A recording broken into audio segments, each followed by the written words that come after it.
with PhilMec regarding po sana dun sa gap analysis presentation ni PhilMec, and also given na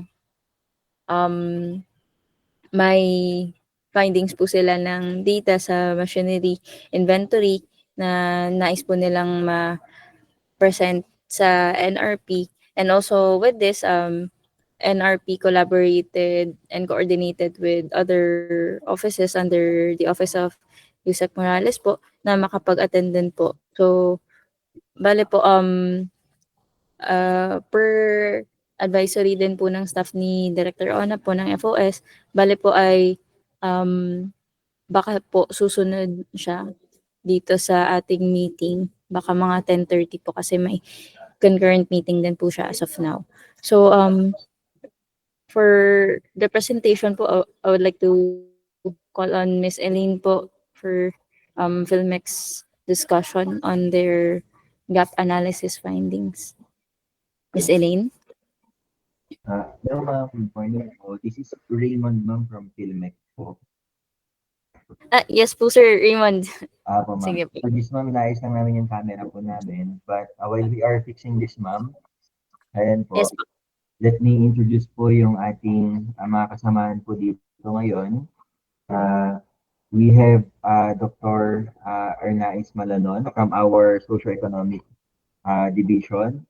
We have Dr. Edgar Flores, and we have Dr. Rodel Idago, our researchers po para dito po sa ating discussion po ngayon, ma'am.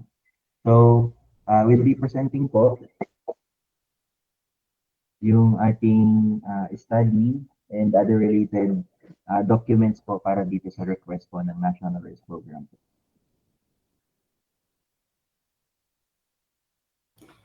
Noted po sir. Actually sir, we also have Miss Pamela Cruz po, and also Miss Diana Rose Gaspar po from the Office of Undersecretary for Rice Industry Development. Kasama po natin sila ngayon, and also we also have sina Miss Bell and also si Sir Apollo po ng RCEF. So for the FOS team, to follow na lang daw po si Director Ona. So for the NRP naman po, ako lang po mag-isa. Salamat.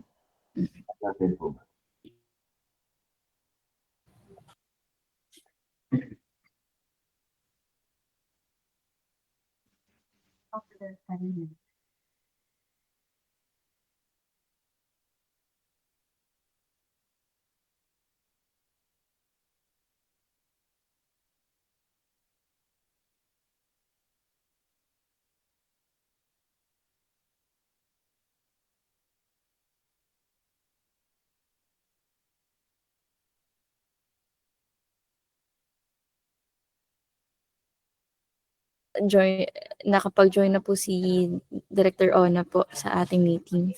Ma'am Ona, bale po may technical difficulties lang si PhilMec, and we will start in a few din po after maayos nila. Salamat po, ma'am.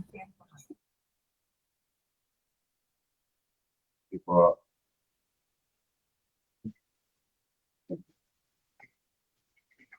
Okay po. Nandito po si Dr. Ernais Malanon to present po yung ating study. Sir. Good morning po. Morning ma'am. Morning sir. Audible po. Hello.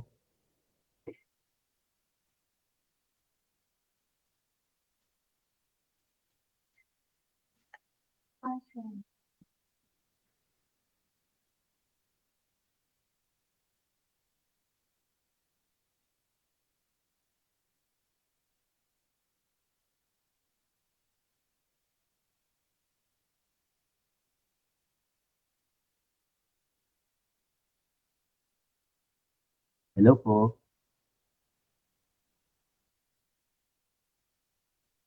Sabi mic natin. Hello. Sir, audible po, lang nagkakaroon ng lagging yung laptop ko, kaya hindi ako makapag-click ng microphone. Thanks po. Start na po kami mag-present. Thank you po.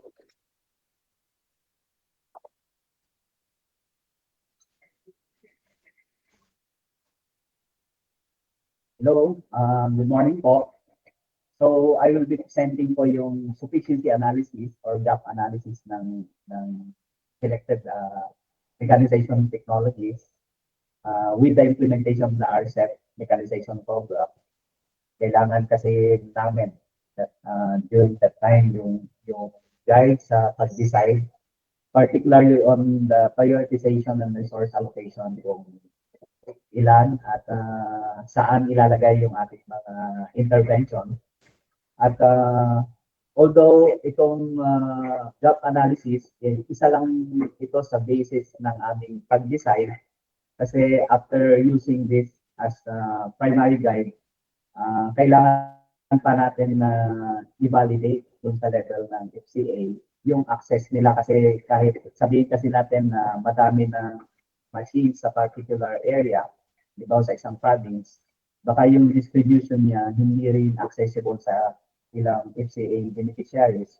So, ang sinasabi po natin dito ay hindi lang po ito yung basis natin sa pag-decide sa pagbibigay ng ating mga machines na dinidistribute sa ating mga FCA sa mga LGU.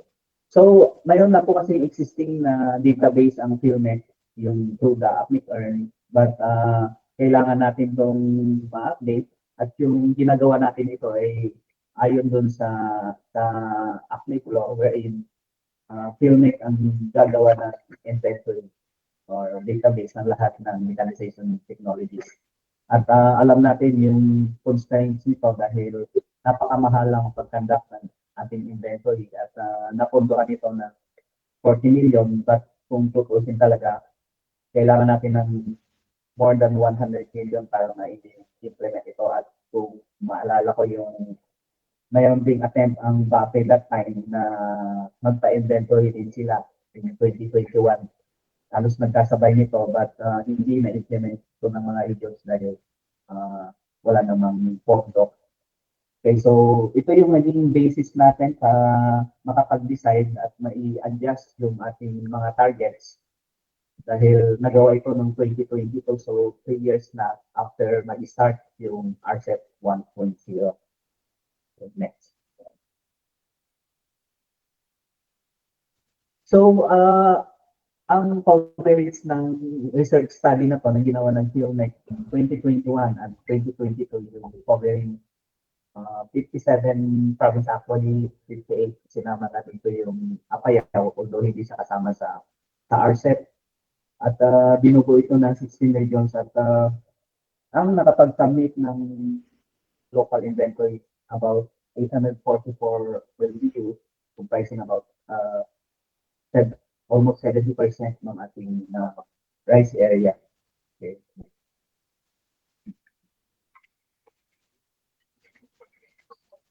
So, ito po yung ginamit na formula para ma-identify, ma-determine yung gap, machinery requirement, yung ilan ba talaga yung kailangan natin machines per technology, tapos less dun sa available machinery provided by our inventory data.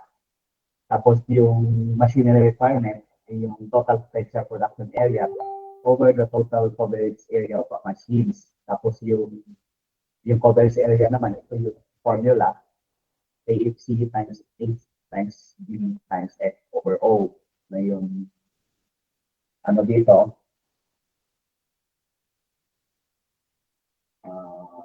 Malito po yung pinaka formula natin, but yung isa kasi sa mga critical na information na makuha natin dyan, yung assumption natin doon sa average field capacity, which is kinonsider natin yung speed of operation with cut field efficiency, operating hours, kinonsider din yung heat lag, turning time, interpump, travel time, lags, saka yung downtime. So, itong mga assumption na to, generally is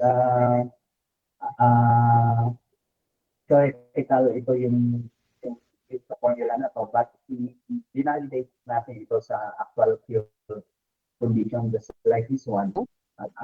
Anyway, ito yung talang, Bali para ma-complete po natin. Sir, Hello, ma'am. hello? Yes, ma'am. Hello po? Yes, ma'am. Sir, bali po sir, nasa first slide pa rin po ba tayo or nag-move na kayo sa other slides? Kasi hindi gumagaw yung first slide po.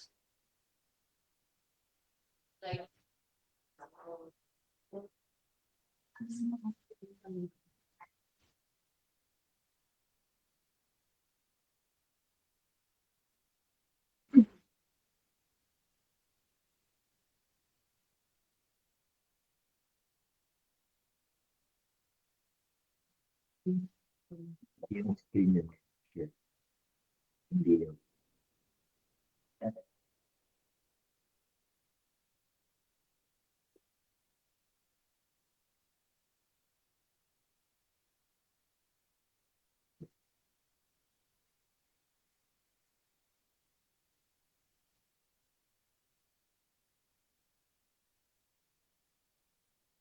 Pasensya na, ma'am. Nasanay kami kasi sa Google.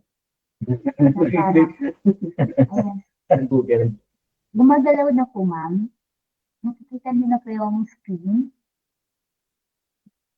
We're on the second slide na po.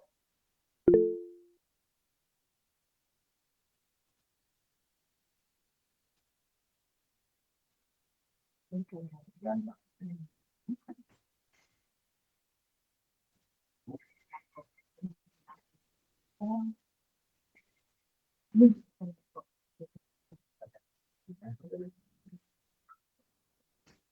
Ito sir. Ito na yung naka-flash. Tapos, example.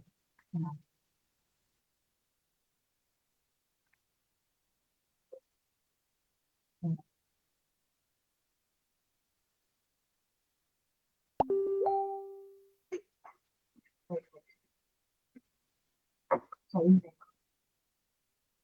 Baka nag-like sila kanina. Hindi ba na? Hello, ma'am. Nakikita niyo po yung table about the inventory of rice mechanization technology.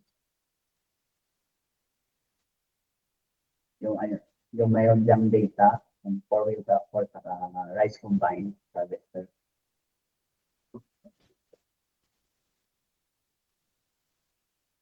Ang maganda, may pakita po.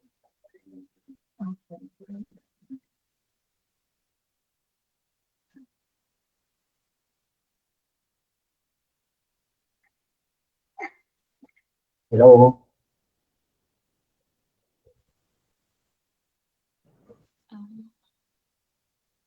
Yes po sir, nakikita na po namin yung slide. Ay, ito. Yung formula po ito, yung sa... Opo, yung gap machine, yung gap is equal to machinery requirement po. Yes, yes, ma'am. Bali, ito po yung ginamit namin na formula para ma-determine yung gap. So, basically, ang kinukuha lang dito is yung total requirement for a certain area. Tapos, saka aalamin yung kung ilan ang available na machines for that specific area. Bali, may regional at may provincial data po tayo na kinumpute dito. At, pero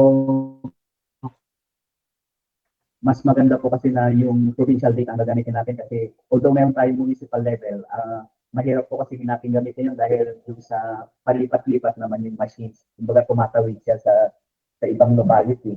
So mas bigger yung area na kino-consider natin, mas maganda yung ating data pag ano.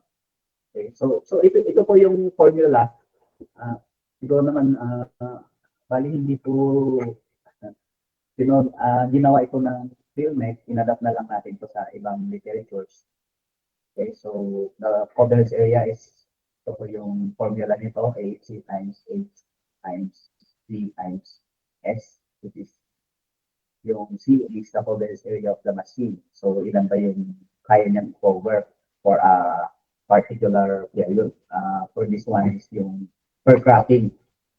Kahit isang cropping lang naman kasi yung makuha, dahil hindi naman natin kailangan kunin yung area kasi uulitin lang din naman na gagamitin yung machine for the first crop and second crop. So, hindi na kailangan kunin yung total coverage area niya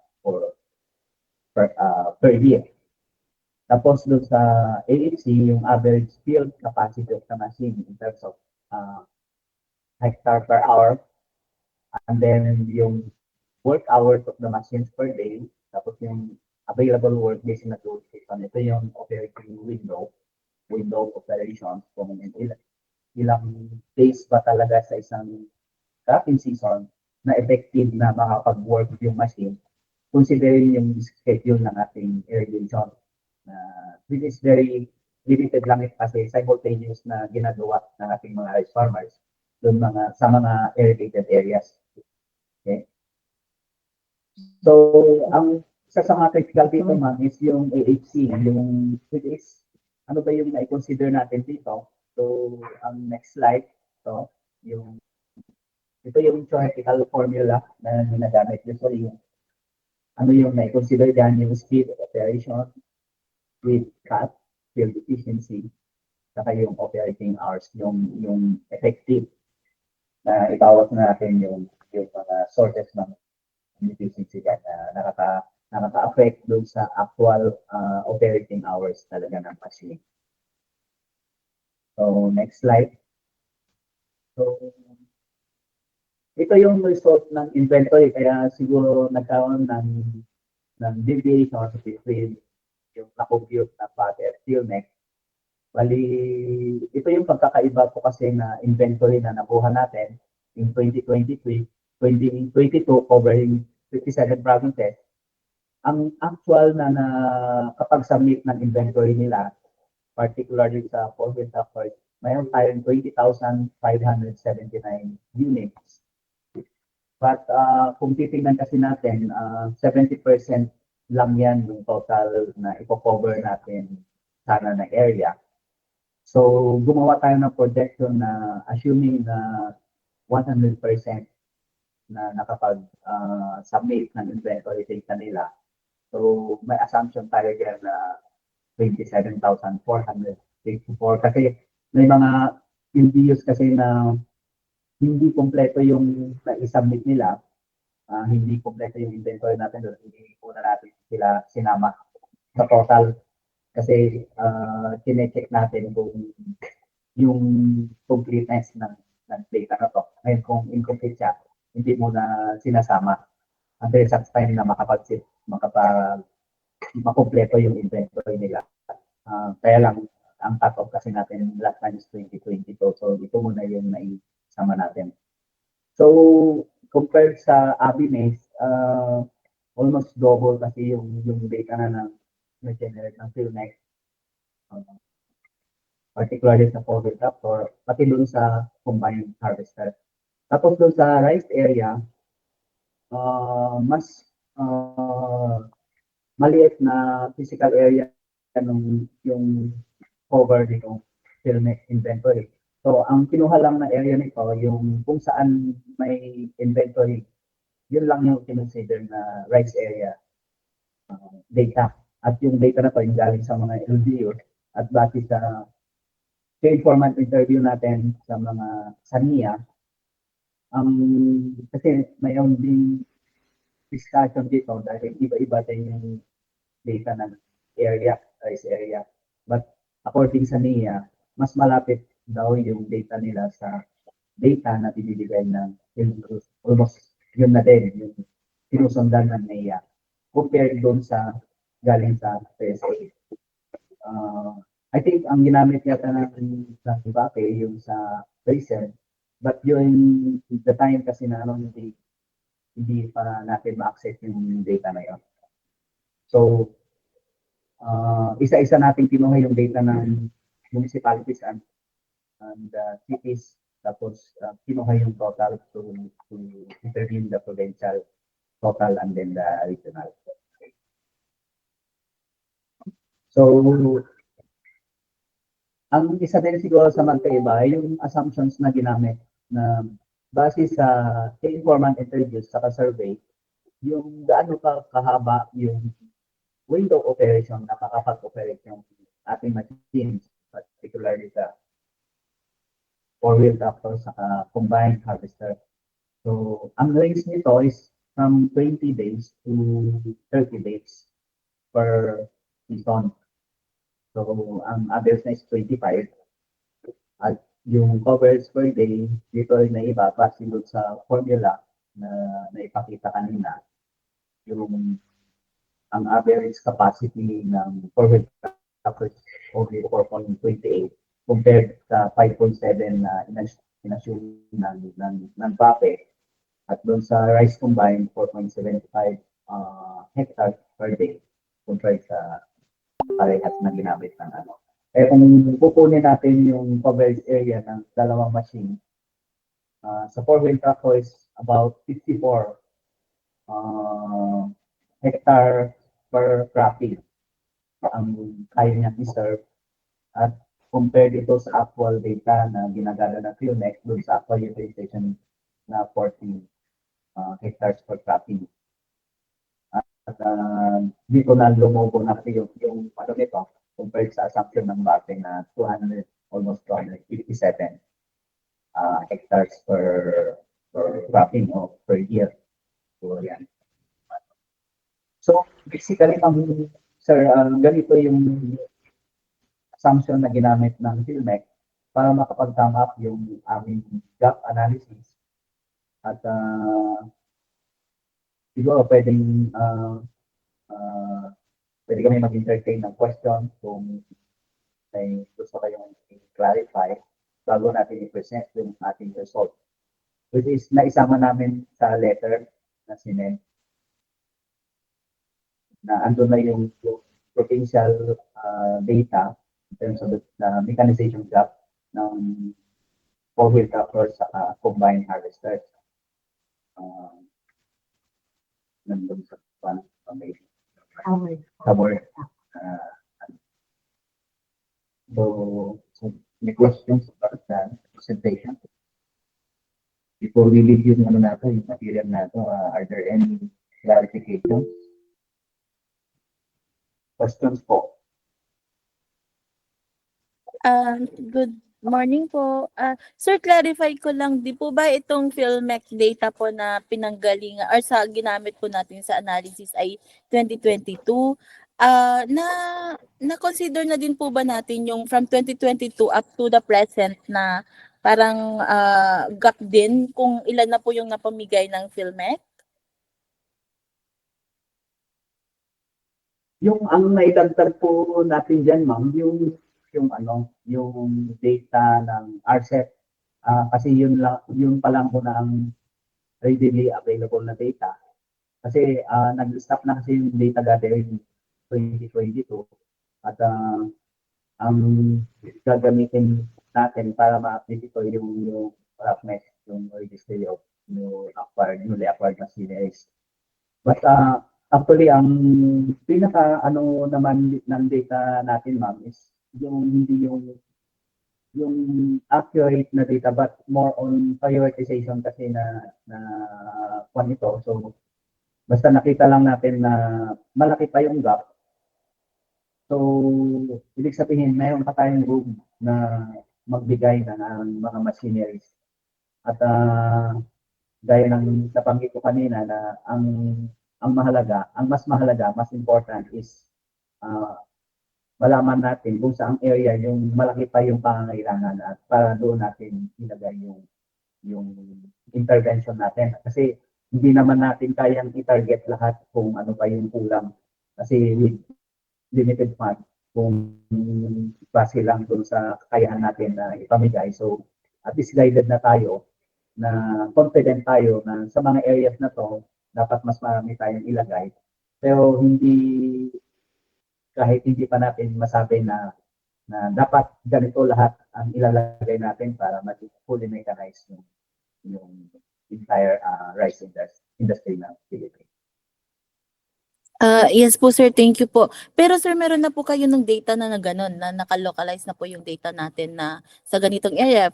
For instance, sa ganitong province, may ganun na po tayong inventory. para po sa targeting po ng PhilMac at the same time din po ng NRP. Yes, ma'am. Mayroon na po. But ang ano na lang, so yung implementation natin, pwede natin i-deduct na yung, kasi na-establish na yung gap. Tapos, kasi ano yan moving yung data natin na nadadagdag. Kumbaga nababawasan na yung gap to time kasi continuous naman yung ating pag-implement. Doon na lang po tayo mag-a-adjust yung, halimbawa, na-determine natin yung gap noong 2022. Tapos, namimigay tayo na ganitong number every year. So, doon na lang po natin i-adjust yung data.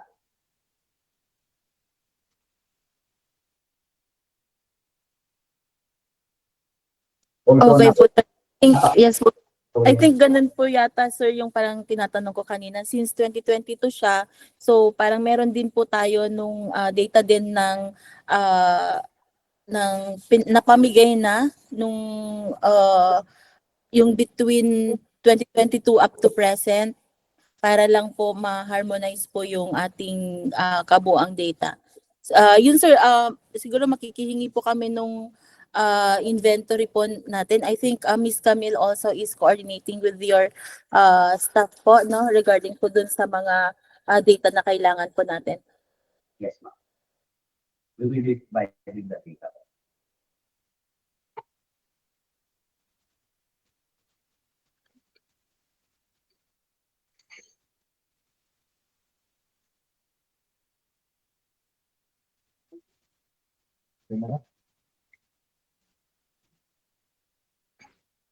Any more questions?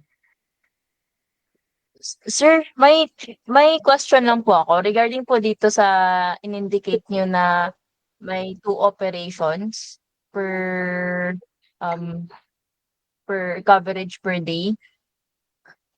Anong context po yun ng operation, sir? Like, ibig sabihin ba nun parang isang buong half day equivalent po yun ng isang operation, or ano yung parang context ng operation na tinutukoy niyo po?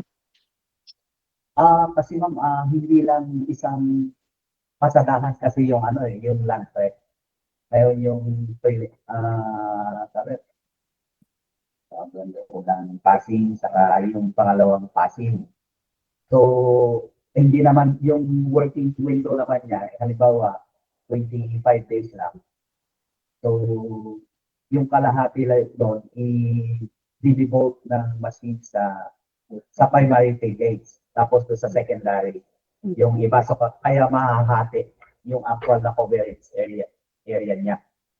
So, kasi hindi naman mag-extend yung working days niya. Limited lang sa window na yon. Pero dalawang activity yung gagawin niya kasi hindi lang isang pasada at mag-i-stop na siya. So, kaya binivide natin sa 2 operations po yung forward factor. So with that, mas mababa yung capacity. Kaya 4.28. Kaya mas mababa. So hindi lang isang factor. Kaya bumaba yung capacity niya. Noted po, sir. Sir, confirm ko lang po, medyo po kasi hindi ko po na-capture yung sa dulong part yun sa coverage area. Medyo muffled din po kasi yung boses niyo po. Yung sa four-wheel tractor po, sir, yung ano po ba yung ibig sabihin nung naka-open close parenthesis na 40 tsaka 53? Number of operations in I-compare lang si ma'am yan sa utilization na naipamigay, mga naunang naipamigay ng RCEP program. Kung ilan ba talaga yung kayang i-cover ng forward factor sa isang cropping season. At 40 lang po kasi yung na i-report sa atin base sa ating utilization data. Ito po yung actual data po ito. So 53.6. Pero meron lang kasi kami data dito. Monitor namin yung utilization. So, base sa actual utilization, yung 4-wheel tractor, ang kaya ni cover per season is 450. Ang computed ay 53.6. So, hindi masyadong malayo deviation. Ano. But when it comes to combine harvester, kung kukumputin natin base dun sa formula, lumalabas na 118.7. Pero ang actual utilization, base sa minomonitor namin mga FCA, ang kanyang capacity lang per season is only 53 hectares per season. So kaya kung titingnan ma'am natin dito, anong takeaway natin dito, yung result kasi ng nung tama natin sa base, ang kanilang coverage area is 256.5, pero in actual, pag pinuntahan po natin sa field, yan lang, 53 lang ang nako-cover niya. Kaya kung gagamitin natin yung 256.5 na capacity, lalabas talaga na surplus na tayo pagdating sa number niya. So yun yung magiging implication kapag ginamit natin yung mga values na to. So actually yun yung major explanation bakit meron tayong discrepancy dun sa gap analysis nila. So yung sa amin ma'am kasi combination, meron kaming theoretical and then meron kaming actual, kaya i-adjust ma'am namin yung number base dun sa actual. So yun po yun. So, Noted po, sir. Capture ko na po. Sir, yung actual po nito ay yung naka-parenthesis po, yung nasa loob. Yes ma'am, yes ma'am. Ang layo po nito, no? Ilan pong nito, sir, yung sa sample ninyo? Yung kabuang po ito, sir? Kabuang Pilipinas po ba yung ating dito sa study natin? Actually ma'am, yan yung mga FCA model natin, 120 FCAs. So, ano po siya, sample. Pero kung titingnan natin, yan yung pinaka-idea kasi yan yung pinakamagagandang mga recipient natin. So, yan yung lumalabas na actual capacity. Kaya kung titingnan natin sa 4-wheel tractor, almost 6 times na magnify yung capacity compared sa actual. Kaya kapag nag-estimate tayo at ang ginamit natin ay itong mataas na capacity, lalabas talaga na sobra-sobra na yung mga machine natin sa area. At ang isang reason dito, dapat it should be based dun sa actual conditions sa field. Ang isang importante nga dito yung operation window. Kasi kahit mataas yung capacity ng machine mo, kaya lang ang kanyang window lang halimbawa ay 25 days, so yun lang ang magiging covered area niya. Kasi ang pinaka-deciding factor talaga dito, yung availability ng irrigation water. So hindi tuloy-tuloy na nag-operate yung makina.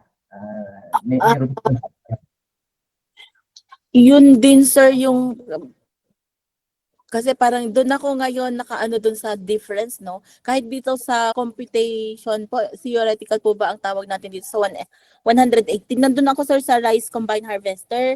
So, kung 53 lang po pala ang actual niya, ang naging factors po kung bakit ganito siya kababa ay dahil ang naging sample po natin ay yung mga FCAs na kung saan, kung ano lang po yung area ng within FCAs ang makakagamit nung rice combine harvester na yon. Tama po ba, sir? Let me i-correct yung perspective. 53 siya, hindi nangangahulugan na underutilized siya. Kasi yung mga FCA na binigyan natin, actually kulang pa yan eh. So yung 53 na yan, binigyan natin yung FCA, maximize talaga nila yung machine relative dun sa area. So, yan lang ang Sir, tama, per season ito? Per season po yung 53 hectares lang? Yes, ma'am. Parang masyadong maliit, sir. Pero if that's the result of the study, then tama po kayo na pagtuunan ng pansin dito dun sa targeting po natin kasi sobrang malayo po siya. Yes, ma'am. Kaya nga dapat i-adjust natin eh. So, yan yung nangyayari sa actual. Lalaki pa yung gap. Lalaki pa yung gap kung talagang gagamitin natin yung values na to. Sir, na itong result po ba ng study natin ay nababa na po sa ating mga regions or with the coordination din po ng mga regional natin, no, sa mga RAED or kung just to validate lang, sir, kung validated din po ito sa ating regions. May mga few regions na nag-request ng mga data na to at ginamit nila. But hindi po lahat ng regions ay nakakuha ng ganitong result ng study natin. By the way, ma'am, yung sa pag-compute ng gap analysis, hindi po natin ginamit yung ano, no, yung actual data, yung naka-enclose. Yung pa rin naman ang ginamit natin, but parang guide lang natin kung medyo realistic yung target natin, kaya in-indicate po natin yung actual utilization. Okay, sir. Thank you po. Ayun, mag-put emphasis lang din po ako dun sa full report po nito na mahingi po namin. Yung hindi lang po itong PowerPoint na copy. Yung report po sana, sir, kasi minsan natatanong din po si USEC sa NRP sa mga proposal po natin na bakit tayo nagpro-propose pa ng ganito, ano na ba yung gap, yung mga ganun, sir. Lalo na din po, sir, meron din po bang dryers din po ito, no? Or wala po? Yung dryers recently po kasi yung natanong sa atin, sir, eh. Ma'am, pasensya na yung inventory kasi natin ng dryer. Ang nakuha lang natin yung nasa mga cooperatives. Pero wala tayong data doon sa mga commercial mills, which is andun kasi yung mga malalaking mechanical dryers. Kaya hindi natin pwedeng gamitin yung gap analysis para mag-determine pa yung kung ilan pa yung kakulangan natin pagdating sa mechanical dryers.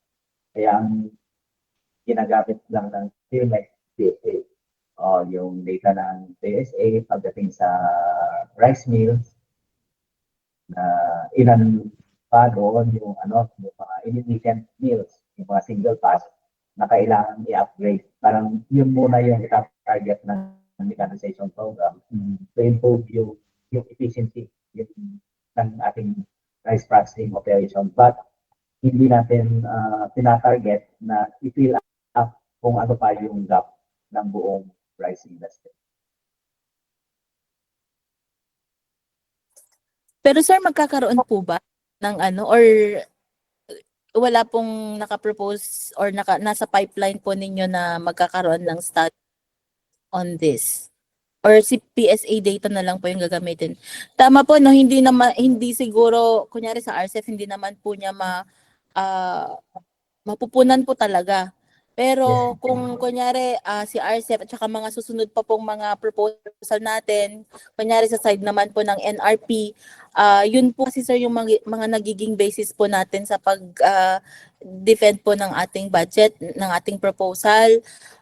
So bakit ka pa, kunyari ang tinatanong po nila, bakit ka pa magpropose ng ganito, si RCEP namimigay? Yung mga ganun po. So kung may mga ganong studies po or analysis po, it would help us din po na makapagbigay po ng data at ma-defend po yung ating proposal. Yes, ma'am. Yes, ma'am. We will be providing po kung ano man yung mga resources na meron kami dito in terms of information para mas maiplano natin ng maayos yung implementation ng NRC sa RCEP. Maganda nga ma'am yun, nag-share tayo para yung database natin mas updated, mas robust para pa mas maging maayos yung decision natin. So ito ma'am kasi mga information na to, dito po kasi sa PhilMec, meron kasi kaming operations and then meron din kaming R&D. So yung mga R&D unit namin, meron silang mga ongoing research to support yung operation. Kaya po nitong yung utilization, yung level of mix, saka yung loss assessment. Kasi later, ang tanong sa atin na hindi yung physical output, hindi yung impact. Every now and then, nagsasubmit po kami ng report ng impact ng mga machinery in terms of cost in production, reduction in post-harvest losses, tapos improvement in quality, income. Kaya meron lang kami mga data dito related din sa mga information na ito. Diyan, itong gap analysis. Saka gusto ko yung idagdag, ma'am, itong inventory namin is, ang na-cover niya lang is 58 provinces. So, next year, ikakandak po natin yung inventory naman na yung additional province, 20 provinces na isasama sa RCEP 2.0 para mas kompleto na yung ating data. So, yun po, yung inventory natin na pinisa dito is ang covered lang niya yung mga provinces na na-included dun sa unang phase ng RCEP. Pero yung expansion areas, hindi pa po kasama dito. Gagawin pa lang ng DME next year. Plus yung yung loss, post-harvest loss, i-implement namin by next year. Ma-update na natin yung 2017. So from 2017, magre-release na kami ng data ng 2026 level of loss. So yun po yung later i-release namin information. Thank you po, sir. Apo, salamat po. So meron pa po ba kayong clarifications dito sa gap analysis?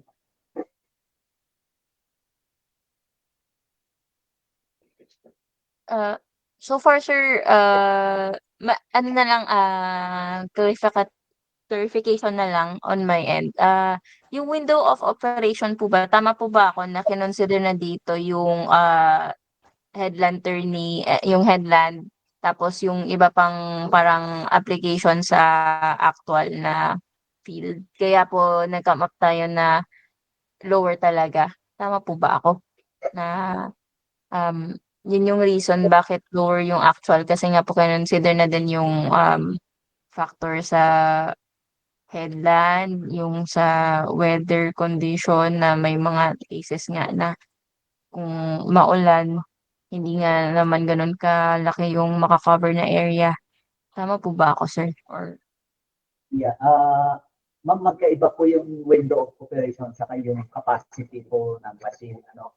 Yung window of operation po kasi ito yung limitation na ng farmer o ng service provider na makapag-provide ng service, mechanization service. Kasi yun lang yung time, yung period na pwede siyang mag-operate kasi beyond that, kumbaga mag-i-stop na siya. Kasi halimbawa yung isang locality, yung lahat ng farmers doon, synchronous yung operation nila kasi yung release ng irrigation ng NIA, ganito lang. So magsabay-sabay sila. So maiksi lang yung period na yon. Beyond that, matitengga na si machine, wala na siyang, unless lilipat siya sa ibang lugar, which is unlikely mangyari kasi yung sakop ng NIA, mas maluwang yan. Kaya hindi rin siya makakalipat doon kasi tapos na rin sila doon. Halimbawa, land o harvesting. So yun yung constraint na doon lang siya pwedeng mag-operate. So unless pupunta siya sa ibang province, pwedeng ma-extend yung kanyang operating window. Pero kung confined sa isang locality, hindi niya mababago yun. Hanggang doon lang talaga siya. Ngayon, doon sa field capacity naman ng machine, yun may consider na yun na hindi yung headlight turning, yung paglipat niya sa ibang field kasi minsan makakalayo yung isi-serve niya. So, na-consider na po ito doon sa ating computation na itapika kanina. noted po, sir. Thank you po.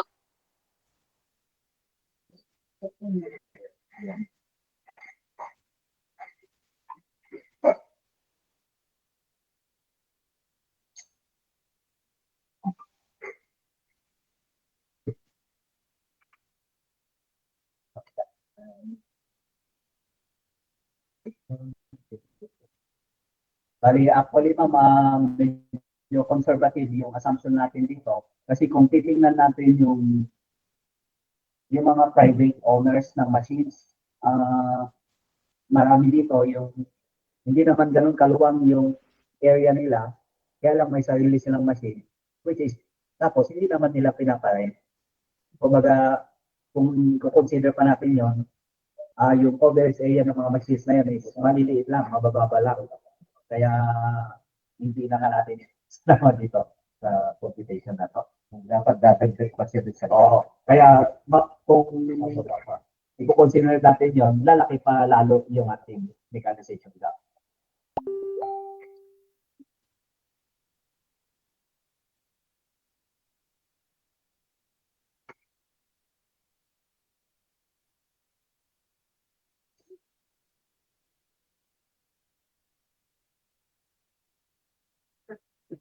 Sir, may next slide pa po ba kayo after nito or ito na po yung end of presentation? Yeah, ang next ko sana ma'am i-present yung result ng yung result na ng computation, yung summary na yung per province Sige na po. gap analysis. Okay po. Baka po may other questions pa po yung ating attendees to our to Filmec po. Baka po meron pa pong inquiry. Kung wala na po, baka po pwede na po tayo makapag-proceed, sir. Sige po, Doc. Continue na po, Doc.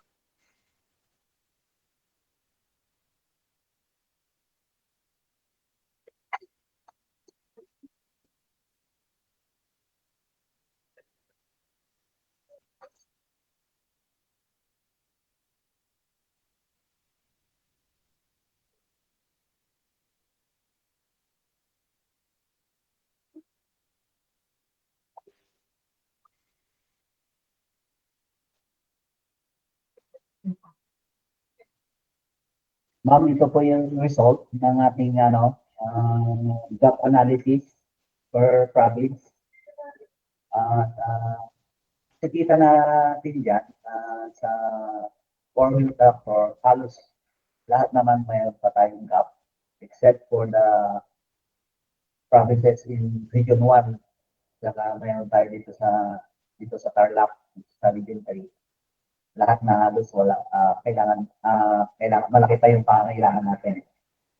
At yung mga provinces na yung sa upland, mai-consider na po dyan yung kasi hindi naman lahat ng area dyan is pwedeng in-mechanize ng malalaking tractors. So, meron tayong ginamit yan na multiplier para ma-adjust natin ito. Pero ito lang naman ay ginawa sa Ipugawan din sa Kalinga. So, yan, mayroon po tayong data for the 57 provinces. Hanggang dito lang po ito. So, pwede na natin ibigay ang feedback kung gusto kong request ito, lalo sa NRT, sa ating planning sa pag-rationalize yung ating mga intervention kung kailangan need pa ba na mamigay tayo ng profit factor at base yan sa data, malaki pa po yung pangangailangan ng ating mga magsasaka pagdating sa profit factors, pati sa combined harvesters na kahit medyo active yung ating mga ating mga private service providers kasi may kakayahan silang bumili at mag-operate ng mga rice combines sa kanilang custom service provision business. May mga areas na malalaki pa po yung kakulangan kasi medyo mababa pa yung adoption pa ng ating mga machines dito dahil makakulang pa yung mga available machines. Yung isa sa mga reasons na kung wala namang silang access, wala silang magagamit. So, kailangan pagtuunan din ng government na bigyan ng assistance o ng support itong mga areas na to. Lalo na sa Visayas and Mindanao dahil halos nag-uumpisa pa lang yung adoption ng combined harvesting. Tapos dito naman sa four-wheel tractor, dahil sa nakikita natin na advantage dito compared sa traditional method na yung sa four-wheel tractors na para ma-reduce yung drudgery na ilan yung nilalakad ng ating mga operators para lang malinang lupa paggamit mo yung four-wheel tractors. 40 kilometers yata per hectare yun eh. So, imagine natin na matatanggal natin yung burden ng ating mga farmers. Kasi kung gumamit siya ng four-wheel tractor, parang nagdadrive lang siya ng four wheels. Aircon pa yata yun eh. So, ito ma'am yung ay idagdag ko lang kayo yung comment ni Ma'am Gaspar kanina na ito kasi yung result ng computation natin na hindi pa na-less yung ating mga na ipapamigay na yung mga recent na naipamigay na naidagdag na doon sa inventory or maibawas doon sa machinery gap. Pero ito ay when we consider these 58 provinces, lumalabas lang na we still need around 28,000 four-wheel tractors and around more than 11,000 combined harvester. So napakalaki pa naman ng gap na hindi naman talaga kayang i-cover ng ano yan, ng NRP at RCEP itong within the next 6 years. So yun naman message no. Given na ganun tayo yung budget, yes, unless talagang bukuhusan talaga pwede natin matilapan yung gap na yan. So ito man yung guide natin kung paano tayo mag-prioritize. Ito yung ginagamit mo namin sa RCEP na pwede namin i-share sa NRP. Sir, I would like to confirm, tama po ba ako na yung na-capture sa inventory, including na po yung sa privately owned Yes. for both, ano? Okay. Tapos po, sir, when you say recent, until 2022 po ba yung na-capture nito? Same nung nasa presentation earlier, or meron pong na-capture na nito na distributed na machinery up to 2024? Yun ma'am yung wala pa. Kasi itong ano yan, ito ma'am is result kasi ng research ito na natapos na noong 2022. So hindi pa natin i-adjust ito kasi wala na tayong ano na budget for data natin para ma-update kung ilan nung nadagdag na inventory data from 2023 up to now. So bali pwede pa natin i-adjust to, pero ang pwede lang natin mailagay dito is yung sa RCEP dahil yun lang po yung mayroon tayong readily available data. Dahil kung kukuhanan pa natin yung private na naman, it takes another round of inventory activity na naman to, at yun lang yung constraint natin dahil wala na po tayong pondo para gawin for now. Kaya ito muna yung available na information na pwede natin gamitin.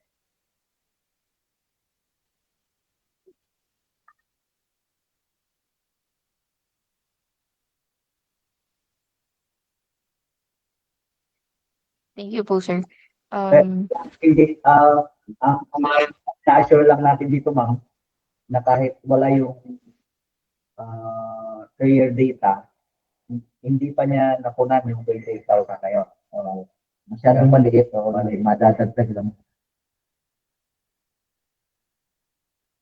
Okay po, sir. Sir, let's say, if i-account na natin yung na-distribute ni RCEP within the 2 years na gap, mga ilan na po kaya? Dito kasi sinabi 28,100 yung kulang pa natin. So, ilan na ba yung na-distribute ni RCEP within the 2 years span na hindi na-capture?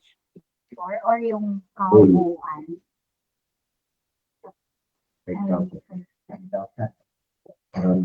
Around 5,000 kasi, for example, sa four-wheel tractor, nakapag-distribute na ulit yung RCEP ng around 5,000 four-wheel tractor. So, ilaless na lang natin sa 28,000. So, ang laki pa ng gap. Around 23,000.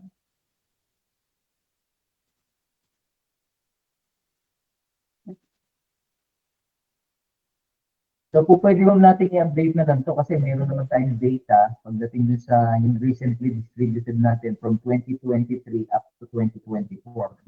But we can rest assured na talagang malaki pa man yung pangangailangan. Saka ano ma'am, hindi ganun ka-specific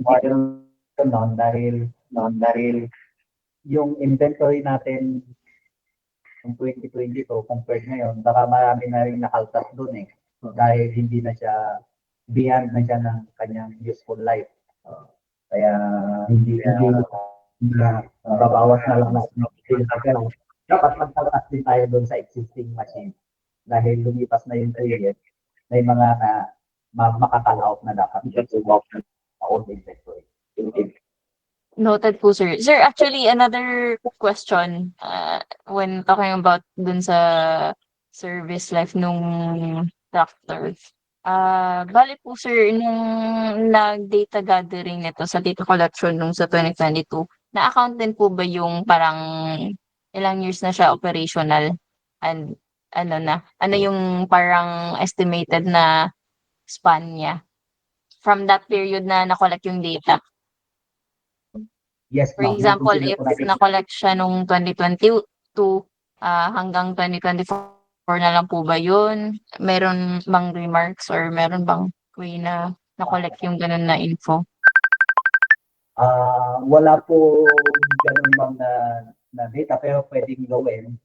Pero ang nag-gather lang natin noong 2022 ay yung mga machines na operational and functional na hindi pa lampas doon sa kanilang useful life. Yun lang yung naisama sa inventory. But yung projection na kung kailan siyang pwede pang gamitin is pwedeng gawin. Kaya hindi pa siya Noted po, sir. ready Next available.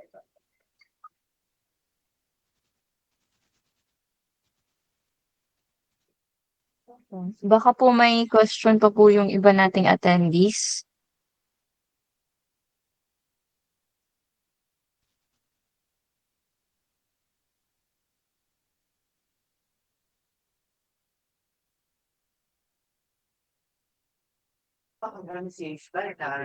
So far po parang wala naman po, sir. Although, sir, for just to summarize, actually po yung mangyayari po after this is manghingi po sana kami nung copy ng parang full report aside dun sa sa PPT po na nakalatag yung breakdown ng formula.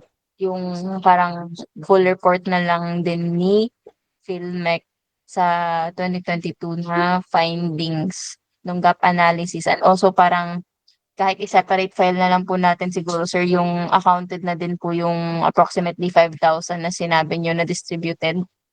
So, bale po may parang as of 2022 na yun yung actual study niyo po and then kahit yung accounted na lang po na version nung up to 2024 if pwede po. Yes, ma'am. Ibigay po namin yan.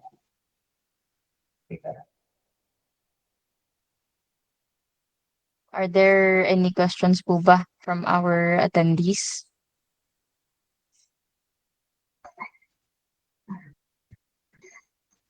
I think none so far po. Thank you po sa pag-present mga sirs. Actually po, sobrang na-appreciate po namin yung discuss niyo po ngayon regarding dito nga po sa ating gap analysis. And hopefully from this, will also relay the information na na-present po sa ating mga principals. Yes, may nag-raise po ng ano. Hello, naririnig po ako. Good morning. Yes, ma'am. Yes, ma'am. Please.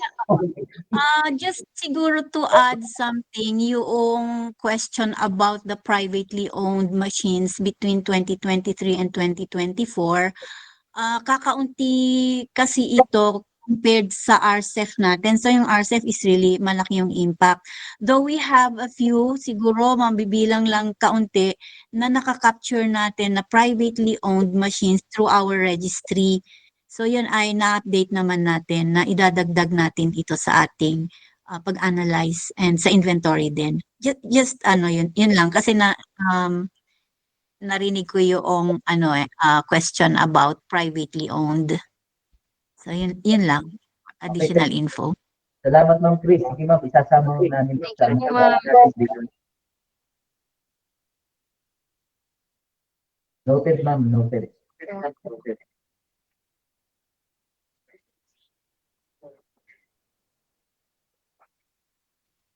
So far po, I think wala na pong, baka po may pahabol pa po na additional information or inquiry. So far po parang wala na po, sir. Actually, yun nga po, napapasalamat po kami sa pag pag-present niyo po nito na gap analysis and will also relay the materials na ibibigay niyo po sa ating mga principals for their further instructions and also reference na lang din po.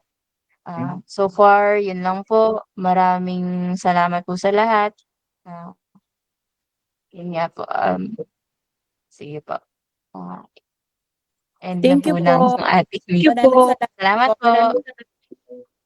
Bye. Thank you. Okay.